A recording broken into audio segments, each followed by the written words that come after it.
नमस्कार. मी डॉक्टर पूजिका महाजन, राष्ट्रीय चिकित्सा संस्थान येथे असिस्टंट प्रोफेसर म्हणून कार्यरत आहे.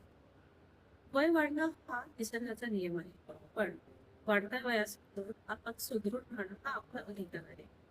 21 जून आंतरराष्ट्रीय योग दिवस यावर्षी एका नवीन केंद्रे आलेला आहे. ते म्हणजे योगा फॉर हेल्दी एजिंग. जसजसं आपण आपलं वय वाढतं तसतसं संधिवात, त्याच्यानंतर आपली कार्यक्षमता कमी होते, अंगदुखी वाढते, मानसिक तणाव वाढतो, झोप नाही, ह्या सगळ्या गोष्टी येतात. पण ह्याला एक सगळ्यात चांगला उपाय म्हणजे योग. योग हा फक्त प्रौढांसाठी किंवा युवांसाठी नाही, तर हा या प्रत्येक व्यक्तीसाठी आहे. वाढत्या वयानुसार आपलं शरीर निरोगी राहण्यासाठी योगा मदत करतं. योगासनामुळे शरीराची लवचिकता वाढते. ध्यान, मेडिटेशन या सगळ्या टेक्निक्समुळे मानसिक तणाव कमी होतो, रात्री शांत झोप लागते आणि हेच आपल्याला निरोगी आयुष्यासाठी पुढे नेते. चला तर मग या आंतरराष्ट्रीय योग दिनाला एक संकल्प करूया.